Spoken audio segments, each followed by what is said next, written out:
অর্থ মন্ত্রণালয় ও বাংলাদেশ ব্যাংকে এখনো ফ্যাসিবাদের দোসররা বহাল তবিয়তে আছেন বলে মন্তব্য করেছেন দৈনিক আমার দেশ পত্রিকার সম্পাদক ডক্টর মাহমুদুর রহমান। বিকেলে ঢাকা বিশ্ববিদ্যালয়ে ফ্যাসিবাদ ফিরে আসার হুমকি ও বিপ্লব রক্ষায় করণীয় শীর্ষক আলোচনা সভায় এমন মন্তব্য তিনি করেছেন। অভিযোগ করেছেন রক্ষী বাহিনী গঠনের মাধ্যমে শেখ মুজিবুর রহমান বাংলাদেশের প্রথম স্টেট টেরর জন্ম দিয়েছিল। দেশের প্রথম ভোট কারচুপি শুরু হয় তার আমলে। বাকশাল গঠন করে সব মিডিয়া বন্ধ করে দেওয়া হয়। মাহমুদুর রহমান আরও বলেছেন, দেশের জনগণকে খুশি করতে হলে প্রথমে অর্থনৈতিক খাতের সংস্কার এবং দ্রব্যমূল্য নিয়ন্ত্রণ করতে হবে। আর দেশ থেকে ফ্যাসিবাদ নিরসনে সকল ক্ষেত্রে চিরুনি অভিযান পরিচালনার আহ্বান তিনি জানিয়েছেন। দেশে ফ্যাসিবাদের যে সংস্কৃতি রয়েছে তা থেকে বেরিয়ে আসতে পদক্ষেপ গ্রহণের আহ্বান জানান অন্যান্য বক্তারা।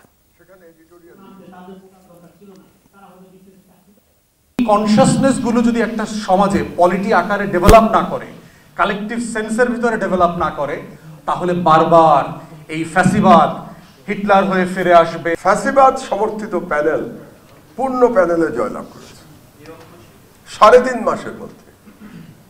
আমাকে বলেন, পৃথিবীর আর কোনো দেশে কোনো বিপ্লবের 3.5 মাস পরে পরাজিত ফ্যাসিবাদ তারা নির্বাচনে দাঁড়াতে সাহস পেত? তাহলে বাংলাদেশে সাহস পেল কেন?